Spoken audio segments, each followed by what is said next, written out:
Welcome back to the Dare to Dream podcast, where we discuss what it's like to quit our jobs, follow our dreams, and find what lights our soul on fire. That is right. We're excited to be here. Episode 2, we're going to be touching on a couple different topics. First of all, the inner dialogue and how we speak to ourselves throughout the day.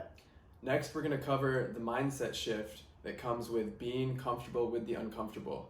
So changing how you think about discomfort and uncomfortable situations and moving towards those instead of running away from them. And third, we're going to get real deep and philosophical and ask the question, is it better to live a life that is achievement oriented, where you measure your life based on how much you accomplish, or is it better to simply measure your life based on how much you savor it, how much you enjoy each moment with family and friends, and how at peace you are with yourself? And so my biggest takeaways from the last episode were talking about how you just need to get out there and do things. The most important thing you can do in figuring out what you want to do with your life is to just simply start and not think about it, not overanalyze, just start and put yourself out there and see how it feels. Right. And when you don't know like what you really love or what you want to do, where do you think you start with like making yourself uncomfortable, putting yourself in uncomfortable situations? Is it, we were talking about like just when you don't exactly have the passion or you might be a very passionate person, but you don't know exactly what you love and like want to put all of your effort into in life. And at our age, how do you kind of find that and figure out what that is? I think it's just trying things, right? That's where you got to start. Yeah. Try different things. Really trial by fire too. You're gonna try a bunch of different things and they're gonna be uncomfortable. And I think that's maybe where we take it at the beginning of the episode today, is the importance of being uncomfortable. Because at least for me, I always thought that as soon as I found my purpose, it was gonna feel good and I was gonna feel motivated and inspired and that I was moving in the right direction and the stars were aligning. Right. And while I definitely have aspects of that in little pieces, it's more of my inner voice saying, why are you doing this? What are you doing? You don't know how to do this. Yeah. And it's a lot more self-doubt and fear, like personal fear than I expected. And I think a lot of that comes from the fact that I no longer have a job title. I no longer have a salary. And so you mentioned it yesterday. It's like every day we are starting from the bottom and essentially climbing up. We don't have that like checkpoint or like stepping off point of, this is who I am, this is my job, and I'm just doing the day to day. Exactly. It's a great point. And I think it's for what we're doing now, pretty much freelancing and figuring out what we're passionate about and like what we want to fill our day with. When you don't have like a job to go to check in at, it's totally self-motivation. And every day is a climb in multiple ways to better yourself and kind of put yourself in those uncomfortable situations and think critically about what you're doing. So it's physically a climb to like actually accomplish things, but it's also just a climb to make yourself motivated and feel good, right? Yeah. That's like even more important. I think what we're kind of trying to get after is like, right now is a time to work on ourselves. Like if you have the room, and we're very lucky that we're able to try different things and able to explore this type of stuff, but you got to be working on yourself before just looking at your kind of future and like success in terms of a job and like stability. You got to work on yourself and becoming the type of person that it's kind of goes to something else, but is worthy of like success in traditional terms, I guess. Yeah, absolutely. So how I'm looking at everything is kind of like we are essentially a sword that's being forged. And so how a sword is made is you have the quality of the steel that makes a big difference. And so for us, that's the quality of our character, that's our moral compass, those are our virtues, that's what we stand for. And then you take really good steel and you throw it in the fire and you hold it in the fire. It's very uncomfortable, it's hot, it sucks, it hurts. You take it out of the fire and then you just beat it. You beat it with a hammer. And honestly, that's how it feels some days. Some days I feel like no matter what I do, I'm just getting attacked from all sides, just getting beaten down. But you repeat that over and over again. You hammer the steel, you put it in the fire, you take it out, you hammer it some more, and that's how you make the best swords. It's that repetition and that comfortability of being uncomfortable. Mm-hmm. Being able to tell yourself and have that inner dialogue that says, yeah, this sucks. Like, this is really uncomfortable, but this is how it's supposed to feel. Right. And I think when you make that mental shift to stop beating yourself up from saying, like, I shouldn't feel this way, to being like, oh, this is it. Mm-hmm. This is progress. That's what's been working for me. Big time. And like those moments where you overcome like being uncomfortable, and how good does it feel? It's like the best thing in the world is when you have that feeling of like, I'm just gonna do this and like see what happens. Like, you gotta see what happens, and it's you know that's what life is about, is having the feeling of being uncomfortable and doing something scary, and like that's what pushes you forward every day, is putting yourself out there, because you have to start somewhere. Yeah. And like especially with writing, for me, it's I'm kind of with Medium, it's like I have to submit to publications, and I'm trying to submit to these bigger ones, and it's a lot of rejection. Of course, it's all rejection.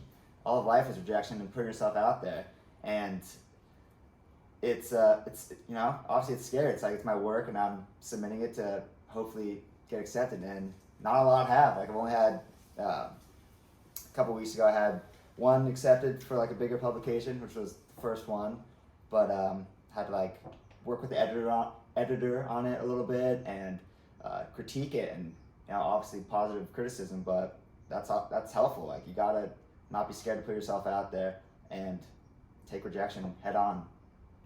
Absolutely.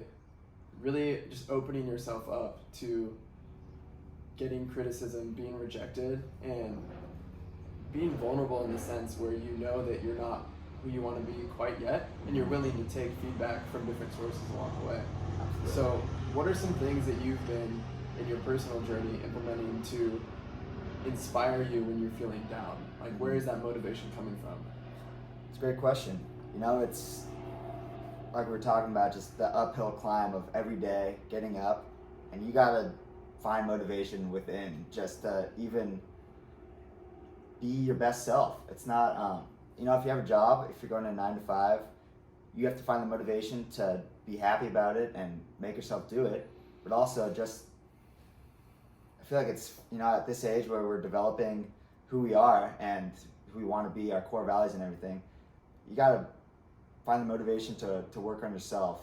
And so throughout my day, to inspire yourself, you got to just have an inner dialogue that's, you got to be your best friend. Yeah. One of the best quote that the yoga teacher said is very inspirational. It said, you got to like imagine like a cheerleader, yourself as a cheerleader, like in the stands, just in your head at all times, just cheering you on. Like no matter what, we get beaten down, and there's a lot of bad days that start bad, but you gotta just motivate yourself to get going. And like if you don't have a positive inner dialogue, then it's tough to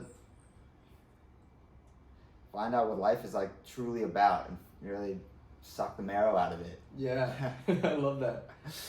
Yeah, that brings I up love that answer the question. that answers the question great. So it's not watching motivational videos on YouTube. Oh, okay.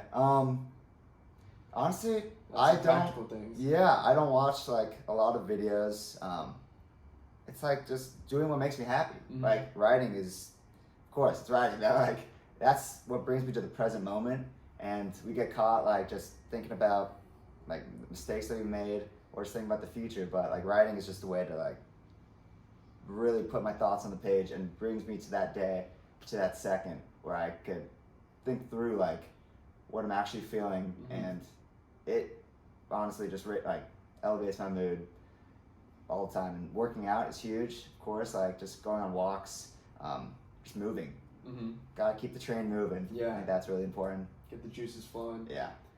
I heard, I was talking to someone the other day, and they said that their ideal day is a day where they have time to do everything they want to do throughout the day, and they don't feel rushed and they don't feel stressed. And that's it. That brought up some interesting emotions in me, because we were talking about this yesterday, but we have the whole day to do essentially whatever we want, and yet I still feel like I don't have enough time to get these things done. Right. We were talking about how we're getting up early because we feel like we don't have enough time. We need to get started. We need to accomplish all these things. Mm-hmm. And I've been trying to find the balance between accomplishment and savoring life. really enjoying what I'm doing, because it's easy for myself to get sucked into this achievement-oriented mindset where I literally measure my days based on like how many things I checked off my to-do list. And that's a really slippery slope, because there's always going to be something else to do. There's always going to be a higher level to move towards.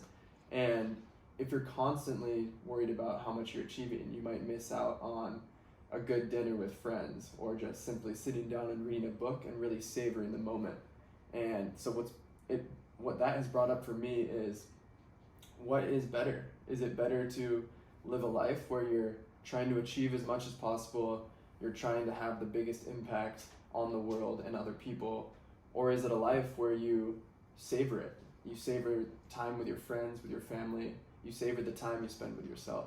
Right. So what are your thoughts on that? Is it some sort of balance between the two? That's something that I've been personally struggling with, because I'm definitely tilting towards achievement oriented. Totally. And it's hard not to, because when people see our lives and what we measure ourselves up against is what you've achieved in the eyes of others. Because what else do you have anything to base your life off of besides your achievements, if nobody knows you or anything, besides what you think of yourself? Yeah. So what is better? Is it striving to do all these things and to change the world, or is it to be perfectly at peace in your own mind and your own body? And it is the happiest that I am is like traveling and just experiencing the world and everything out there, and that brings me like peace. And I think you got to find a balance, because of course we aspire to do all these things and make something of ourselves, and because that's like what motivates us. We want to do these things, but also it can be taxing to only strive to accomplish goals and check things off the list. So you got to make time throughout your day, especially, to savor the moment, do things like read, and really just be there, like be in that moment. And yeah, that's, this is like a good time for it, actually. Like, if you have the extra time, like try to do things that they don't make you escape from the moment, but really bring you there. So honestly, walking, like that's huge for me, and just being outside, because you're kind of in control of like, your thoughts, and not in control of your thoughts, but can't see what I'm saying. Outside, no phone, no music, exactly, no distractions. I think so. People who are going to Dare to Dream, and if they decide to quit their job and take the extreme route that we are, I think it's even easier to lean towards achieving things, because that's the first question that you get when you see someone who hasn't seen you since you quit your job. They go, oh, like, how's everything going? Like, what have you done since you quit your job? And it's like that they want the laundry list of X, Y, Z. Yeah. They want to know like what percentage of the way you are to achieving your potential, and like that's just impossible. And I mean, even when we're just talking to friends and family, it's always like, oh, like, how's life? What's new? Yeah. And maybe that's just human nature, wanting to know what's like current or what's coming up. But maybe the question we should be asking is like, what's the same that you love? Like, what things have you been working on repeatedly, day after day, that are really making you a better person? That's awesome. And like, how do you tell somebody, like I had it happen a couple of days ago, somebody I hadn't seen in a long time, and how do you just like, so what have you been up to? So, well, like, I could tell you like what I've actually been doing, but how do I tell you, like, I've spent a couple of days like trying to just find some balance and like peace of mind, kind of been doing nothing, but doesn't sound as good and look as good in the eyes of others, I guess. Yeah, you can't really go up to someone and tell them like, oh yeah, I spent 8 hours yesterday trying to write an article, and then felt terrible about my life. Things kind of spiraled, and then I went and took a nap because I felt like so ashamed of who I was that day. Yeah. It's tough. It's tough. That's not what you want to say. And when people want to know, when they truly want to know, you'll have those discussions. But just like that I haven't seen you in a long time, like what's been new, that's a little harder as a freelancer and kind of what we're trying to do. But it's tough too, because I feel like there's so much. I feel like I have a lot to tell people, but it's like I want to show them how much I've grown as a person, right, and how like more comfortable I'm getting with the uncomfortable, and how I'm like better today than I was yesterday, but as you said, that's not like a metric that's easily shown off. Right. And so something that's really been helping me too is this quote, and I'm stealing it from, it's either from Naval Ravikant or Vishen Lakhiani, but it's this concept that you should live your life as if you're the superhero, as if you're the main character in a superhero movie. And so you're the protagonist. And so whatever you're doing, you have to progress the plot. And you have to think constantly, like, what would make a better story? And so the example that he talks about is how you go and you take the bus to work, or you take the bus to the grocery store, or you're in the grocery store, and you're sitting there and like a beautiful woman walks by. Are you going to watch a movie where the guy does nothing and doesn't talk to her? Or are you going to watch a movie where he goes up, strikes a conversation, they make plans, you progress the plot? And so that's like the biggest thing for me, is just no matter what I'm feeling, or how I'm measuring myself that day, just do something that progresses the plot and moves me forward, because that's when the opportunities start opening up. I love that. That's awesome. And who doesn't want to think that they're a superhero in their own movie? There we go. Beautiful. So what do you kind of do to inspire yourself, like throughout the day, to motivate yourself to do these things? Like, how do you get yourself to go talk to a girl, or what's the inner dialogue in your head telling you? Yeah, I think the inner dialogue is super important, and maybe we can read that quote that you had. Yes. We'll pull that up. So this is about Michel de Montaigne, who's one of my favorite philosophers, in 1500s French, just because the writer who wrote the biography on him, Stefan Zweig, is one of my favorite authors, and he kind of writes about these people in history who aren't really as well known as the bigger figures, but they had to really endure serious hardship, and they maintained a piece of themselves. That's like his main theme, because Zweig lived during World War II and the whole, leading up to World War II, so he lived through World War I and in Austria. So it's obviously just a tumultuous time, and he got through it. I mean, committed suicide, but in Brazil. But writing, brought him the only peace of mind that he could find. So he was interested in these figures that went through similar things. So Montaigne lived through the religious wars in France in the 1500s, where it's just all of Europe pretty much was just up in war, like just destroying neighbors, and like especially in France there's Protestants and Catholics. And so basically Montaigne, this is about him. For Montaigne, the dialogue with the self is the highest level of art to be attained. In the freedom of the arts, let us begin with the one which makes us free. So everybody wanted a lot from Montaigne. He's from Bordeaux, France, and he was being pulled from all angles, and he had to find peace in himself during this insane time in history where you couldn't live a normal life, obviously. And yeah, he had to find just how to motivate himself to actually be happy. And he is credited with basically inventing the essay, but it's another thing. Yeah. But the highest level of art is the inner dialogue that it's amazing that we are talking to ourselves throughout the entire day, all day, every day, for our entire life. Like, how do you find peace in that? And that's what we're working at. And you said the times that he lived during were horrendous, and there's probably, you can't draw an exact parallel, but I mean, the times we're living in currently are tough. And so how do you find the motivation? I mean, even if you haven't quit your job, you're still working. How do you find the motivation to get up and work from home for an entire day? Like, where do you get that motivation and inspiration from? And so for me, going back to the question on like how my inner dialogue is I find that I am much more productive and happy and just content when my inner dialogue is very positive. And so I consciously talk to myself positively. I try and kind of amp myself up, tell myself that I'm smart, I'm confident, I'm capable, all of those kind of things, because one, it makes me feel better, and two, like, there's nothing good comes from beating yourself up. I think the worst thing that you can possibly do is tell yourself that the situation you're in should be going a different way, because it doesn't matter. You're in that situation, it's happening. You have no control over how it's happening. What you do have control over is how you talk to yourself about it. Exactly. So if you're in a very uncomfortable situation and you're saying, this isn't how it's supposed to be, this should have been easier, like you're not good enough. If you were better, it would be easy and you'd be fine. That's not going to help you whatsoever. But if instead you're saying, this uncomfortable situation is exactly how it's supposed to feel. I'm supposed to feel discouraged. I'm supposed to feel like I don't know what I'm doing. And that's because this is what growth feels like. Exactly.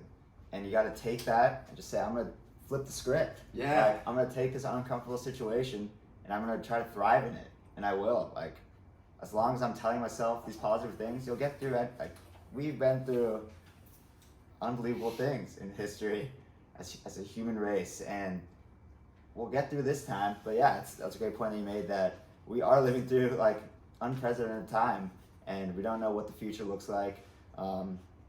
But we gotta motivate ourselves every day to continue being happy and like continue striving for that. And it does start with the inner dialogue. I think it's huge. And yeah, honestly, the same thing. Just positivity. Yeah. Telling yourself that you are capable and you are you. Like, you are unique and individual, and you have talents. Like, we all do. Incredible talents. We're gifted. And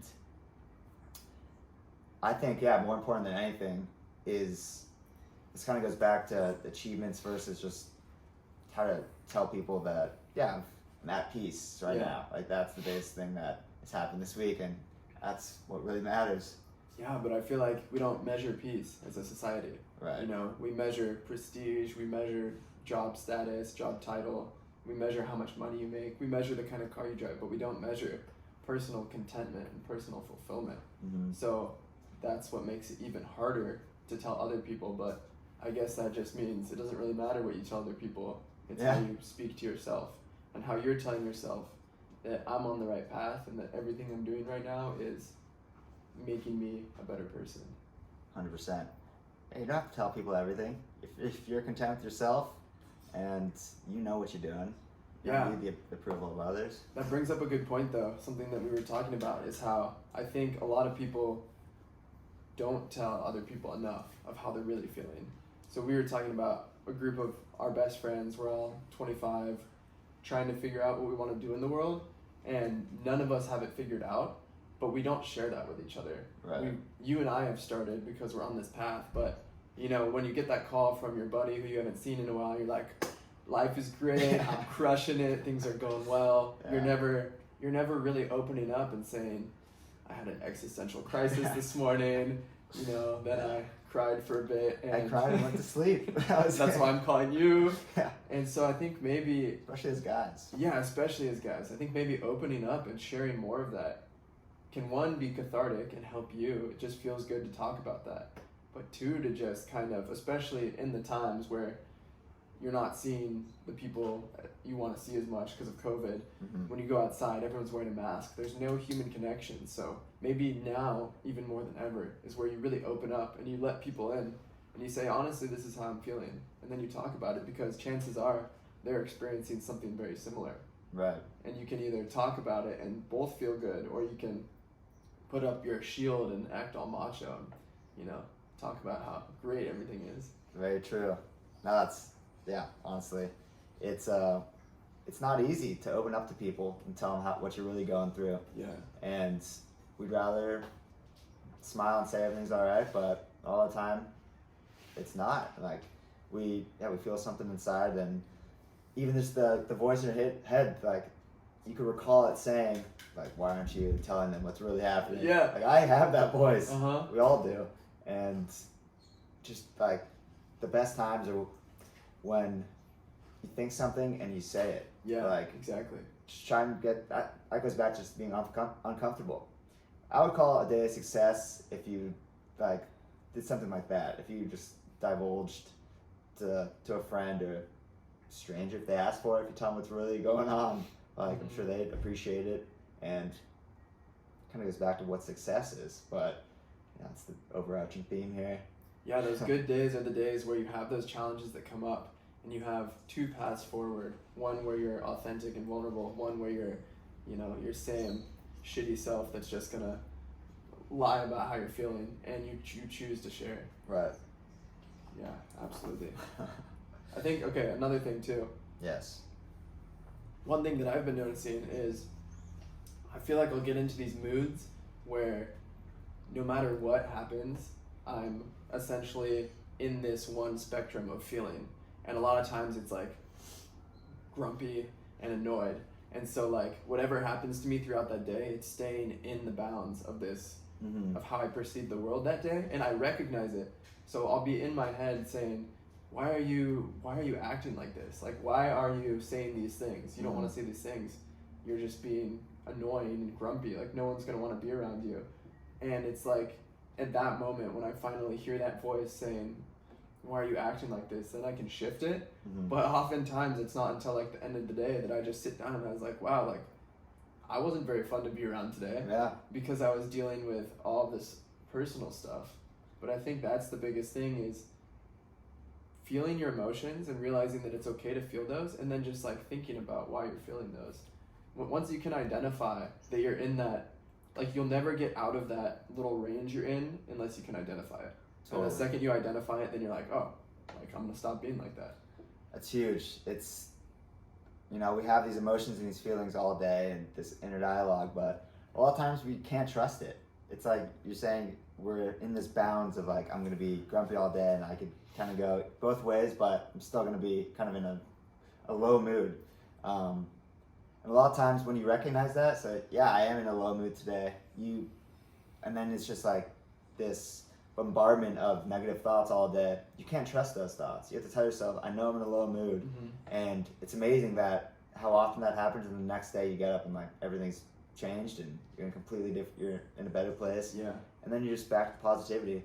So I think it's, recognizing your moods for sure. Recognizing if you're in a low mood, I shouldn't believe the thoughts that I'm having right now. And do something that kind of brings you some peace, and because maybe you won't get out of that mind state, but as long as you recognize that you are in it and you just shouldn't trust what you're thinking right now, finding the balance. Yeah. And it's so easy to get in that mindset, to just feel that way. And everyone does it. So one other thing I wanted to talk about, some interesting feedback we got from the first episode, is that yes, you and I, we're 24 and 25. We're at the genesis of our impact on the world and kind of our personal mission and trajectory.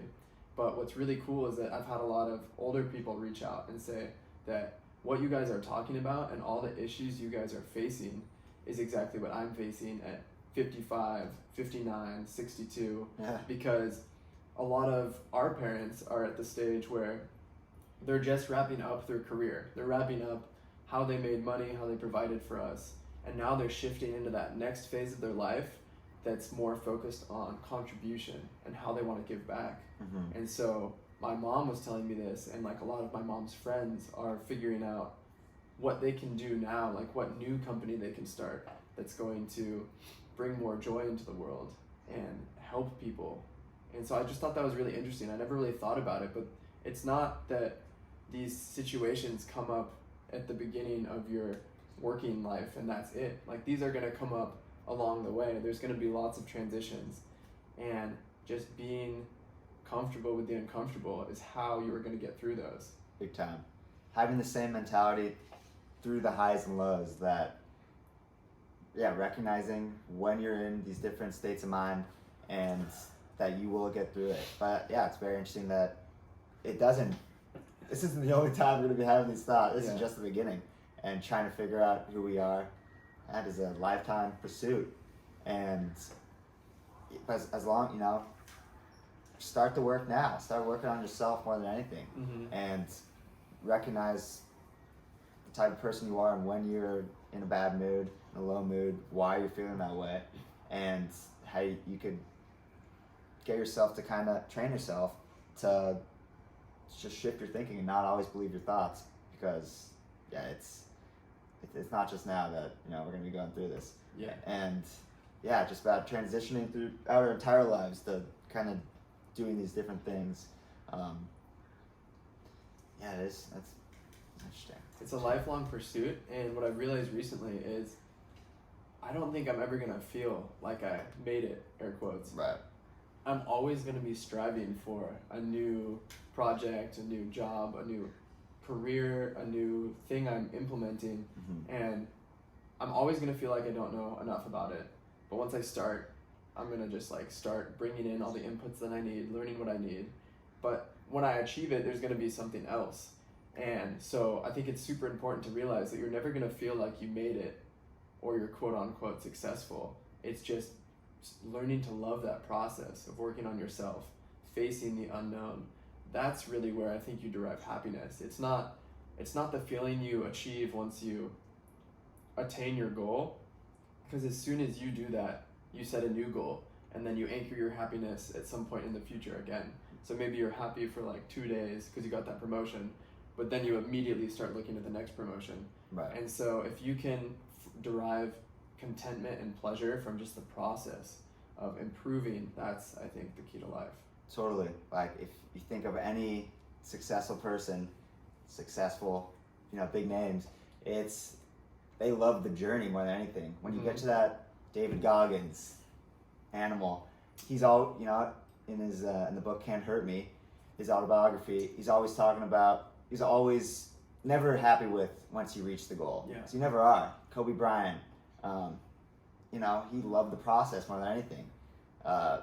Phil Knight and Shoe Dog, the creator of Nike, he said, like, once it was all said and done, and he's one of the richest guys in the world, he's with Bill Gates and Warren Buffett, like out of the movie at the end of the book, and he goes back to his house, and he's just sitting in his thinking chair, and for the first time in a while, he has nothing to do on his to-do list, and he's just thinking about like the old days, like when he was just young and getting after it and just grinding with like his team of his motley crew and building Nike. Like that's what he loved more than anything, and that's like, looking back, he is successful, he made it, and he wishes he had more time to spend with his kids, and they despise Nike because of what it did to his dad. He was obsessed by it. But so that's also brings up another thing, because finding the balance of striving towards something, but also taking time to, like, what is life about? He wasn't there for his kids, and his son died in a cave diving, or just in a diving accident,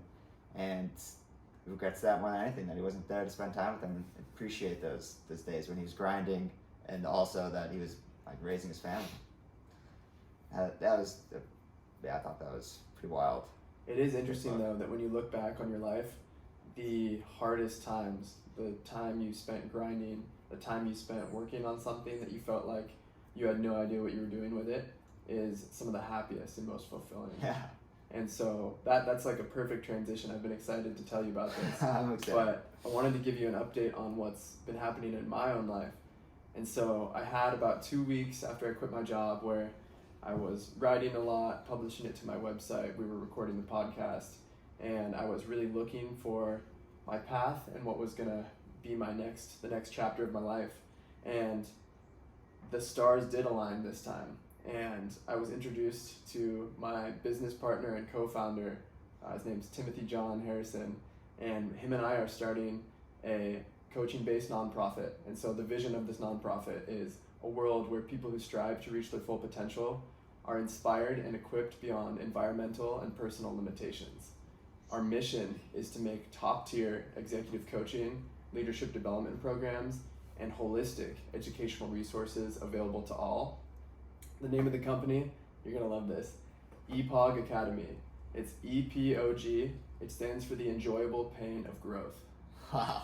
And we love that name because it just sums up everything we've just talked about. Mm-hmm. You know, not knowing what you're, like, not really knowing what you're doing, feeling uncomfortable, feeling the pain, feeling the self-doubt, but all of it comes together, and it's the enjoyable pain of growth. That's what growth is. And so we're going to provide these coaching, this executive coaching, to students in traditionally underserved, underperforming communities. And I'm so excited to do this because, one, I'm obsessed with personal development, and me being able to have an impact in people's lives to improve their outcomes is something that I value. But it's going to be so amazing being able to start out in underserved, underperforming communities where these kids don't have access to a lot of the resources and opportunities that we had. And I truly think that I am a product of my environment, and everything that the little amount that I have achieved so far is a product of my family, where I grew up, the resources I had, all of the love they gave me, and just the opportunities that were presented. And so I'm beyond excited to start this. I know we're actually going to make a huge impact and change the world. It's amazing, man.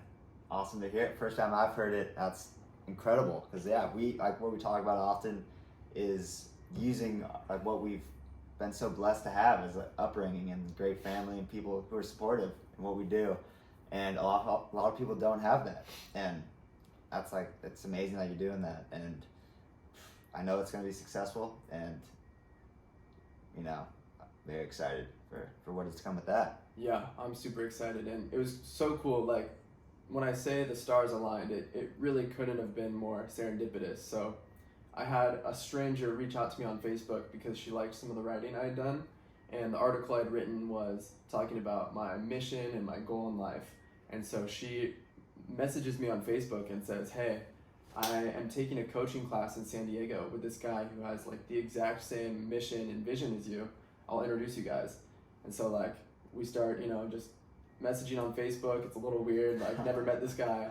And then we set up a FaceTime again, like a little awkward the first time, but we end up just meeting up, grabbing some food and going to the beach. And like instantly we were just so connected because we've had like different lives, but we have the same values and morals and how we want to change the world. Mm-hmm. And it's just been incredible. He's one of the most inspirational and eloquent people I've ever met. Like just being with him, he gives off so much energy that when he says we're going to change the world, I know it's true.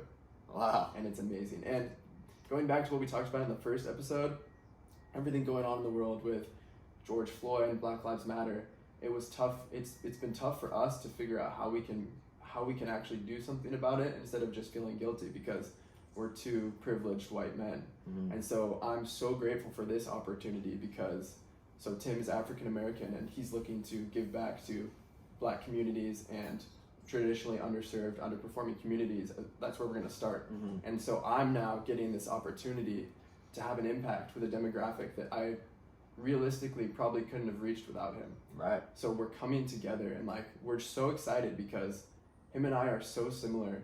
Like obviously he's African American, I'm white, but that doesn't matter at all. We both love the same thing. We both want to help as many people as possible, and we want to show America that we can come together and change the world. It's amazing. And so that's what's coming up for me.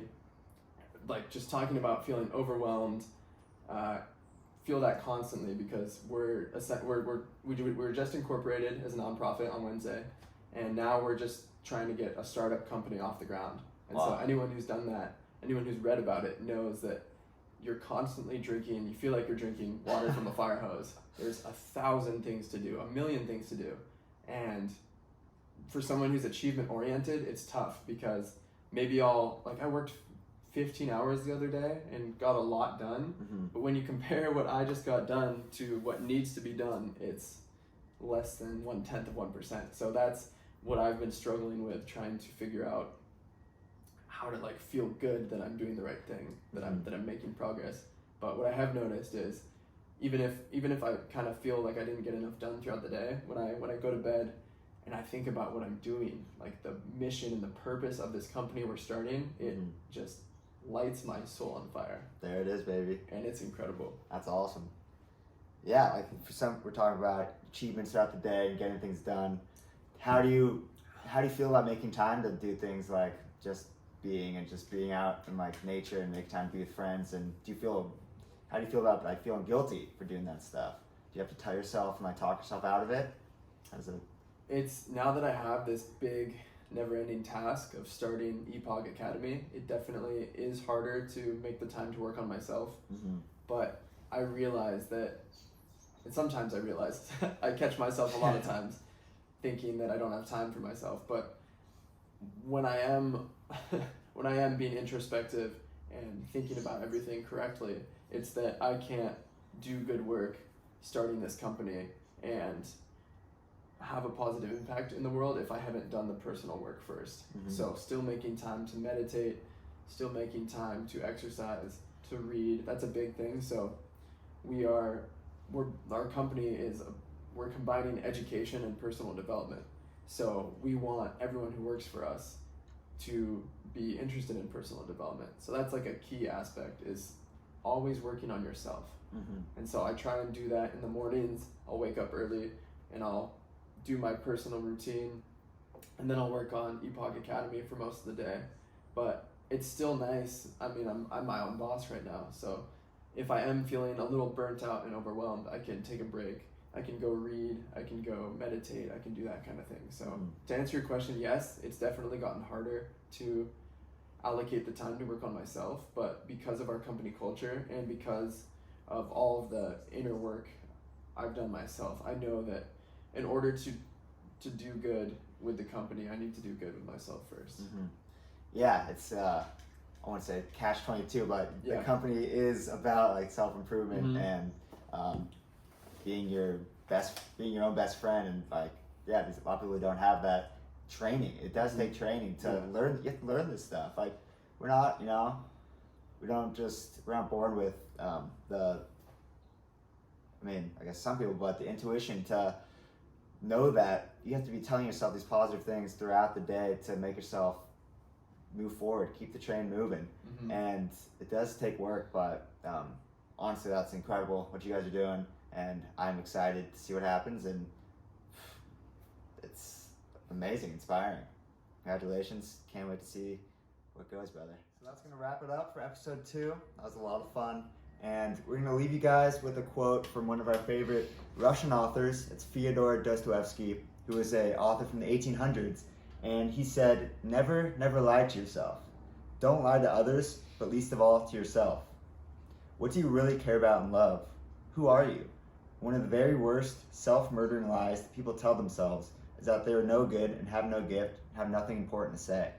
So as somebody as influential as Fyodor Dostoevsky, who really did change the world with his writing, was wondering who they were and how they should speak to themselves. So it's something you could always work on, and it's a lifelong pursuit.